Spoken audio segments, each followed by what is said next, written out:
आएगा। थोड़ा आएगा। हाँ ठीक है, साहब जी आ जाए। हाँ जी। अमृतसर में जो योगा अमृत हो रहा है, योगा पर्व, इसके विषय में क्या कहना है? योगी माँ पर्व आज तो एक बड़ा पर्व बन गया है पूरे विश्व में, और इसकी शुरुआत हमने की थी शताब्दी जब एक संपूर्ण हो रही थी और एक की नई शुरुआत हो रही थी। 20वीं शताब्दी समाप्त हो रही थी, 21वीं शताब्दी की शुरुआत थी, और वो ये सोच के की थी कि ये अवसर ईश्वर बहुत कम जीवन में देता है, सब लोगों के जीवन में शताब्दी का समय नहीं आता है।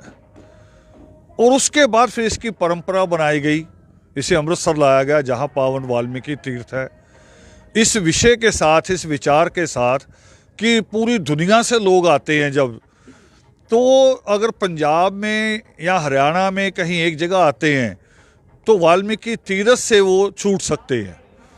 इस विचार के साथ इसको अमृतसर में लाया गया ताकि योगी माँ पर्व यहाँ हो, और जब शुरुआत हो नए साल की तो पावन वाल्मीकि तीर्थ से स्नान करके सृष्टिकर्ता वाल्मीकि दयावान का आशीर्वाद प्राप्त करके नए साल की लोग शुरुआत करें। ये एक बड़ी सोच थी। दूसरा इसमें है, आप देखते ये जो विचार लगे हुए अलग अलग तरह के, ये शायद भारत की जो संस्कृति है, भारत की संस्कृति में शायद ये पहला ऐसा स्थान है, ऐसा आयोजन है जिसमें केवल धर्म की बात नहीं होती। मैं जो बात कह रहा हूं दोबारा दोहरा रहा हूं, भारत की संस्कृति में जितने धर्म काम करते हैं, ये अकेली एक ऐसी जगह है योगी माँ पर्व जहाँ केवल धार्मिक बात नहीं होती, जहाँ सामाजिक विषयों पे भी बात होती है, सामयिक विषयों पे भी बात होती है, जो करंट अफेयर होता है उस वक्त जो चल रहा होता है हम उसके ऊपर भी बात करें। ये देखिए अभी आप यहाँ आएंगे देखेंगे, इसको अगर आप दिखाएं सबको तो ये वो ज़रूरत है। दुनिया में सबसे बड़ी बीमारी जो है मैं मानता हूँ वो गरीबी है, मगर गरीबी का इलाज क्या है? वो है कलम, शिक्षा उसका इलाज है। गरीबी दुनिया की सबसे बड़ी बीमारी, कैंसर बड़ी बीमारी नहीं है, टीबी बड़ी बीमारी नहीं है। अगर हार्ट भी अटैक हो जाए, आपकी जेब में पैसा है तो आप सारा कुछ कर सकते हैं, किडनी खरीद सकते हैं, लीवर ले सकते हो, मगर गरीब हो तो फिर कुछ नहीं कर सकते। फिर 10 रुपए की गोली भी महंगी लगती है। और उस गरीबी से लड़ने का जो तरीका है वो शिक्षा है। इस पे बात होती है यहाँ पे आके। और सृष्टिकर्ता वाल्मीकि दयावान, जिनकी पावन अमृत से ये धरती पवित्र है, उनकी शिक्षाएं यहाँ जगह जगह आप देख लेंगे। अब एक ये शिक्षा उनकी जिसमें उन्होंने पूरे ब्रह्मांड को, पूरी दुनिया को एक कर दिया। वो करे जैसे जीव की उत्पत्ति होती है वैसे ब्रह्मा की भी होती है, वैसे महापुरुषों संतों की भी होती है। दुनिया में कोई बड़ा छोटा नहीं है, सब बराबर है। ये उनका पावन योग शिष्ट का जो विचार है। और आप पूरा इसमें देखेंगे, अगर सारा कुछ दिखाएंगे तो ये सारी चीज़ें जिसमें ये संदेश लगाए गए हैं, वो संस्कृति इकट्ठी की गई है, जिन महापुरुषों ने काम किया हमारी आज़ादी के लिए, हमें गुलामी से ख़त्म करने के लिए, ये सारा कुछ आप देखेंगे। इसमें महामुनि शंभूक का चित्र देखेंगे जिन्होंने शुरुआत की थी शिक्षा की और अपनी गर्दन कटवाई। और ऐसे ही घूमते हुए महात्मा रावण, जिनके ऊपर इल्ज़ाम रहता है कि पता नहीं हमेशा उनका चेहरा गुस्से में तमतमाता है, मगर खुद ही रामलीला में दिखाते हैं कि रावण हंसता बहुत है।